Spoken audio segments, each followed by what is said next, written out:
નરના ખોરડા અહીં તો તજે ને ડાયો તત્કાળ ડાયો માણા હોય ને એ ખૂટલ મારાના ખોરડાથી ભોગાવ સેટો હાલે.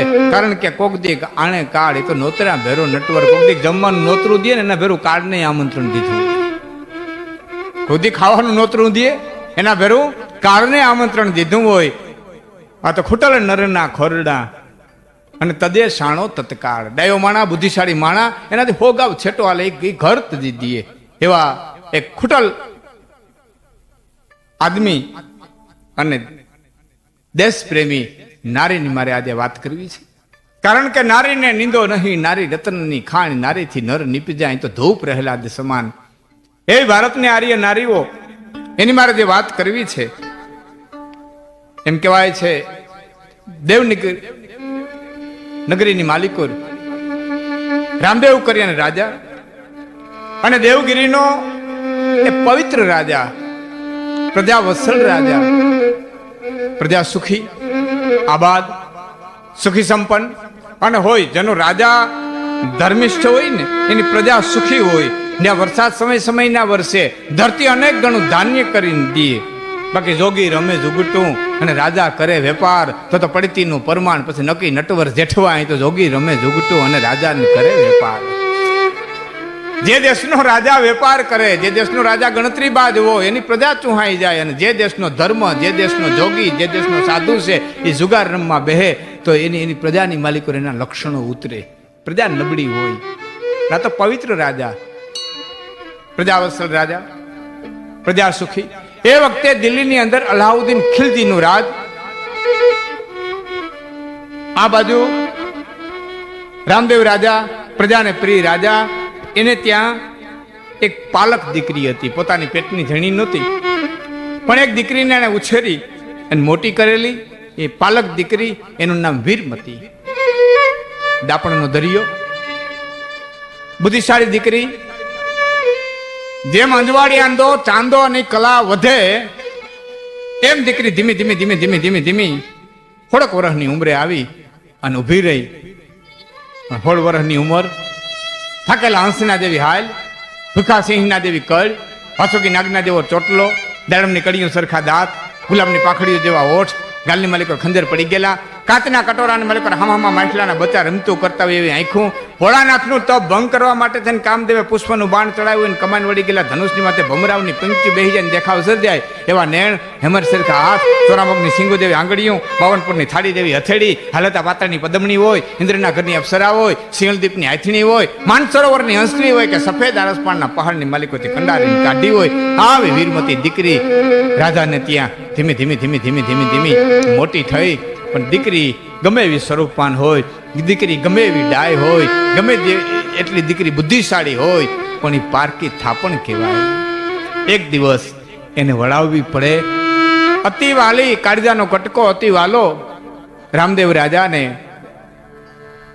પણ મહારાણીએ એક દી વાત કરી કે ભલે વાયલપ ગમે એટલી વરસાવો પણ દીકરી તો પારકા ઘરનું થાપણી છે, એના જો ક્યાંક ઠેકાણું ગોતો. રાજાને મનની અંદર વિચાર થાય કે મારી દીકરી બહુ દૂર રાજ્યમાં ક્યાંય ન જાય અને મારી દીકરી કોઈ નજીકના રાજ્યમાં કે મારા નજરની સામે રહીએ ને તો મને વારંવાર મારી દીકરી મળે રાખે. એમ વિચાર કરી અને રાજા રામદેવે પોતાની ગુણિયલ દીકરી વીરમતીના લગ્ન પોતાના જ એક અંગત સેનાપતિના દીકરા કૃષ્ણરાવની હારે એ દીકરીના લગ્ન કરાવ્યા. અને સમય જતા તો કૃષ્ણરાવને પોતાનો સેનાપતિ બનાવ્યો.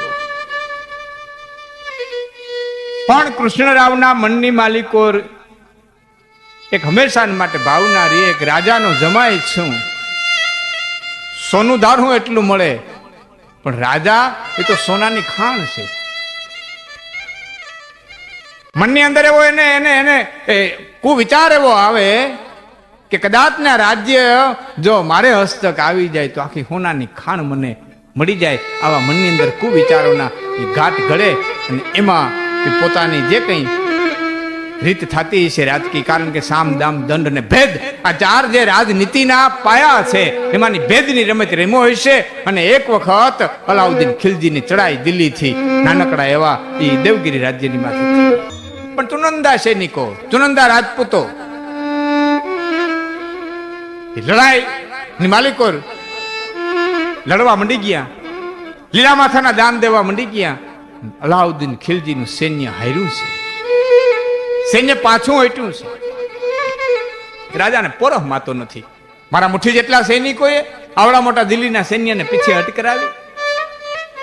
અલાઉદ્દીન ખિલજીનું સૈન્ય નદી ટપી અને પડાવ નખાણો છે ત્યારે પોતાના મંત્રી એવા કૃષ્ણરાવને બોલાવી અને બુદ્ધિશાળી રાજા રામદેવ એમ કહે છે કે સૈન્ય હજી બહુ દૂર નથી ગયું, શું એના વિચારો છે એ જાણવા માટે થઈ ને આપણા ગુપ્તચરોને મોકલો. આમ વીરમતી દીકરી ઊભી છે, રાજા છે એ વાત કરે છે સેનાપતિની સાથે. ત્યારે સેનાપતિ એમ કહે છે કે નહીં નહીં મહારાજ, ગુપ્તચરને નહીં, હું જાતે તપાસ કરવા માટે થઈને જાય, જાતે તપાસ કરવા માટે થઈને જાય છે એમ કીધું. ત્યારે બુદ્ધિશાળી દીકરીને મનની અંદર વિચાર થયો કે આટલા બધા ગુપ્તચરો હોવા છતાં અમારો સેનાપતિ અને મારો પતિ જાતે જવાનું કેમ કહે છે. એ અહીંથી કૃષ્ણરાવ છે એ પોતે ઘોડો લઈ અને નીકળ્યા છે અને વાહોવાય પુરુષ વેશ ધારણ કરી વીરમતીજી એની પાછળ ગઈ છે. આ તો રાજપૂતાણી. નિજ બાલ સુતે નિત પાલન મેં રઘુનાથ કે ગાયન ગાવતી थी, ફરી જ્ઞાન ગીતા સમજાવતી थी, ભય મોત કા સાથ ભુલાવતી थी, તલવાર ધરી રણદૂધને કા ભય મોતના પાઠ પઢાવતી थी, ઘર અંબિકા થી રણ કાલિકા થી, સો હિન્દ કી રાજપૂતાનિયા થી, નિજ બાલ સુતે નિત પાલન મેં તા રઘુનાથ કે ગાયન ગાવતી थी. હાલેડાની માલિકો જે રામાયણ ઘોડીને પાઈ દેતી હોય, હાલેડાની માલિકો જે રાજનીતિ ઘોડીને પાઈ દેતી હોય, હાલેડાની માલિકો જે ધર્મ ઘોડીને પાઈ દેતી હોય, સામ દામ દંડ અને ભેદના નિયમો હાલેડાની માલિકો જે ઘોડીને પાઈ દેતી હોય, એ રાજપૂતાની પુરુષ વેશ ધારણ કર્યો અને પતિની પાછળ ધુમાપડ બાગડતા ધુમાપડ બાગડતા ધુમાપડ બાગડતા ધુમાપડ બાગડતા પોતાની ઘોડીની દોડા. એક ઝાડવાનો ઓથ લઈ રાજપૂતાની ઊભી રહીશ. થોડેક છેટે ખબર ન પડે કોઈ પાછળ આવ્યું છે એમ, કોઈ છે ની જાણ ન થાય એટલી દૂર ઊભી રહી અને છતાં વાવડો વાત લઈ આવે, પવન વાત લઈ આવે અને કાનમાંથી શબ્દો સમજાય એટલી દૂર એક ઝાડવાનો ઓથ લઈ અને બાઈ ઊભી રહી છે. એ વખતે અલાઉદ્દીન ખિલજીનો સેનાપતિ અને આ કૃષ્ણરાવ સેનાપતિ બે મતલસ કરે છે, ચર્ચા કરે છે. ચર્ચાની અંદર એવો સૂર ઉઠ્યો છે ને બાઈના કાનમાંથી શબ્દો પીડા કરે, હાય હાય હાય હાય હાય હાય, મારો પતિ દગાખોર, મારો પતિ દેશદ્રોહી, મારો પતિ મારા પિતાનું કાળસ કાઢી નાખવા માંગે છે, મારા પતિને આટલો હોદ્દો દીધો, આજ એ રાજ્ય હડપ કરવા માંગે છે. એ ઘડી નો છઠ્ઠા ભાગનો વિચાર કર્યા વિના માં ભવાનીને ખેંચી, તલવાર ખેંચી અને ઠેક મારી અને પુરુષ વેશે રહેલી વીરમતીએ દોટ મૂકી. હજી તો અલાઉદ્દીન ખિલજીના સેનાપતિની સાથે કઈ ચર્ચા કરી પૂરી કરે ન કરે ન કરે એ બાઈ તલવારનો ઘા કર્યો, ધરથી મસ્તક જુદું થયું. અલાઉદ્દીન ખિલજીનો સેનાપતિ ભાગી ગયો અને સૈન્યને લઈ અને દિલ્હીના માર્ગે પડી ગયો. પછી મળા પાસે બેહી અને બાઈ એટલું બોલી હતી કે હે સ્વામી, મેં માર્યો છે, મેં મારા ધણીને નથી માર્યો, એક દેશદ્રોહીને માર્યો છે. ગમે એવો તો તું મારો પતિ છો, ગમે એમ તો તું મારો સૌભાગ્યના ચૂડલાને અખંડ રાખનારો હતો. આ તારા શબ્દને લઈ અને હું તારી અરે સતી થાઈશ. એ બાઈ પોતાના પતિના મસ્તકને લઈ અને હિન્દુસ્તાનની આર્ય નારી છે એ સતી થઈ ગયા. ધરતીને માટે, આ દેશને માટે, આ માનવતાને માટે દેશદ્રોહી પતિને મારતા પણ હિન્દુસ્તાની રાજપૂતાની અચકાણી નથી અને બાઈ પતિના મરદાને લઈ અને સતી થઈ છે. એટલે કવિઓએ કીધું છે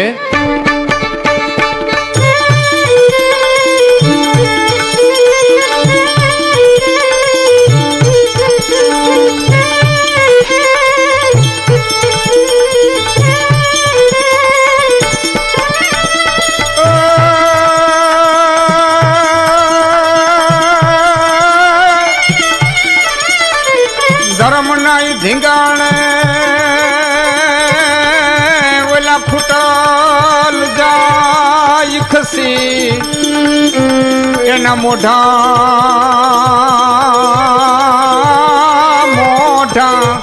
માથે મસી,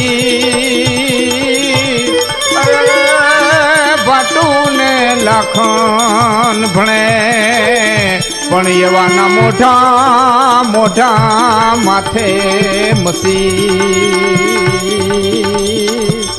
અરે રે ભાટું ને લાખન